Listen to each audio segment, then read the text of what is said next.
Jean-Marc Morandini. Rendre la musique classique plus accessible, c'est ce qu'il fait depuis des dizaines d'années. Ce soir, le pianiste, compositeur Jean-François Zigel est de retour sur France 2 pour la 3e édition de la Grande Battle. Jean-François Zigel, bonjour.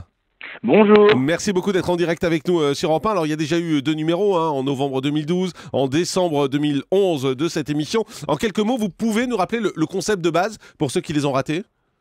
Eh bien, c'est un jeu, mais un jeu très original puisqu'il oppose d'un côté un orchestre symphonique et d'autre part des groupes plutôt de jeunes gens qui, dans un genre qui peut être tout ce qu'on veut, le rap, la soul, le jazz, le funk, le flamenco, que sais-je encore, vont interpréter à leur manière, revisiter en quelque sorte des grands tubes du classique qui sont imposés année après année. D'accord, donc l'idée c'est finalement de moderniser ces tubes, c'est ça ?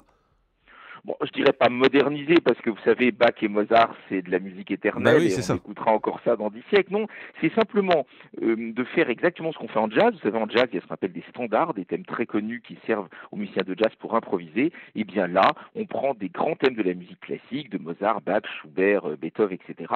Et on s'amuse en quelque sorte, c'est un jeu, bien sûr, on s'amuse à en proposer une version différente, comme beaucoup de chanteurs ont fait ça. Rappelez-vous, Gainsbourg a fait au moins une dizaine de chansons en chipant des thèmes à Beethoven, à Grieg et à Chopin. Alors, on va écouter un exemple dans un instant, mais juste d'un mot, est-ce que les puristes ne crient pas au scandale ? Parce que normalement, on ne touche pas à la musique classique, c'est sacré. Encore une fois, c'est un jeu. On ne touche pas, mais on n'y touche pas. Rien ne vous empêche, et j'espère d'ailleurs que les gens le feront, qu'à l'issue de l'émission, rien ne les empêche d'acheter le disque, d'aller au concert, de se ruer sur Internet et d'écouter les versions originales, bien sûr.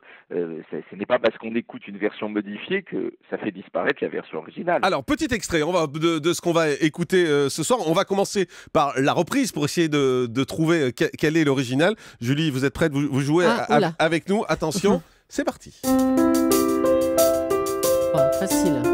C'est Bach ? C'est le prélude que chantait Morane, mais alors le numéro, je sais plus. Numéro 1.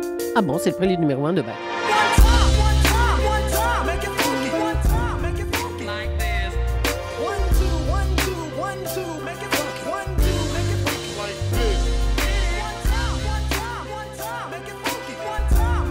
Ça change un peu la reprise comme ça. Oui, mais on reconnaît uniquement par les premières notes. Après, on est largué là. Alors, l'original, c'était ça.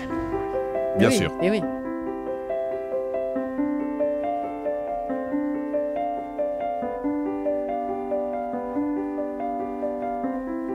Voilà, c'était assez facile. Jean-François Zigel, quand on écoute la reprise là qu'on vient d'entendre, il y a un moment où on change un peu d'univers quand même, on devient un peu... On change d'univers, mais je suis assez d'accord avec ce qu'a dit, alors pardon, je ne me rappelle plus de son prénom. Julie. Julie, voilà, avec ce qu'a dit Julie, c'est-à-dire que le groupe en question ne s'est servi vraiment que des premières notes. Mais ce que je trouve amusant dans la remarque qu'a faite Julie, c'est qu'elle a dit « Ah oui, c'est le prélude que chantait Morane ». Or, ce que chante Morane, en fait, c'est une mélodie de Gounod, qui est un compositeur romantique du 19e. C'est-à-dire que vous voyez comment la musique peut perpétuellement être revisitée. Le prélude et fugue de Bach a été écrit au XVIIIe siècle. Gounod, compositeur romantique, rajoute une mélodie au 19e. Et Morane s'en saisit, je pense que c'était la fin du 20e siècle. Oui, il y a une double musique en fait dans la chanson de Morane. On entend le prélude en fond. Oui, on entend le prélude de Bach en fond de la chanson de Morane, mais la mélodie, la ligne mélodique, effectivement, c'est pas Bach. Est-ce que je me fais comprendre ? C'est pas Morane non plus. C'est Gounod. C'est ce que je voulais dire. Alors, il faut, c'était Roméo et Juliette. Voilà. Donc en fait, ils s'y sont mis à 3. Exact. Ça fait du monde.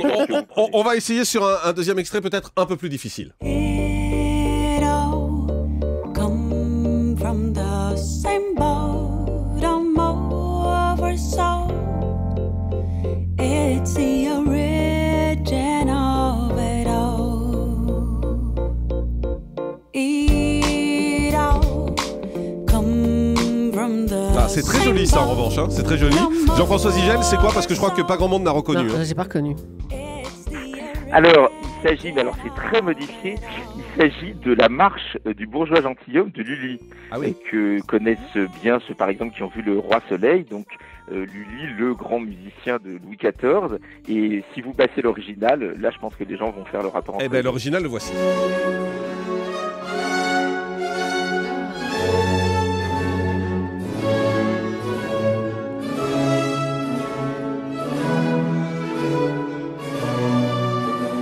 Effectivement, c'est très modifié. Hein. On a du Ah, mal. mais surtout que vous êtes trompé de marche. Ah, c'est pas la bonne. Non, c'est pas la bonne. Ah, bah c'est pour ça que je trouvais que c'était très modifié en fait. Ça n'a rien à voir. D'accord, bon, bah, si Alors, c'est pas la bonne. C'est laquelle la bonne? C'est Redonnez plus la bonne. compliqué. Pam, pam, pam, pam, pam, pam, pam. Ah, bah oui, on reconnaît tout de suite. Hein.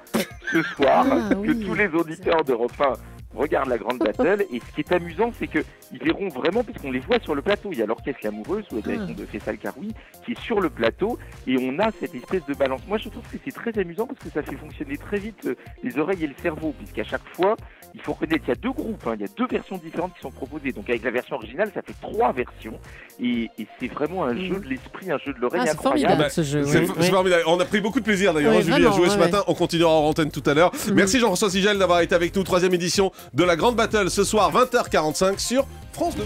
Le grand direct des médias, Jean-Marc Morandini.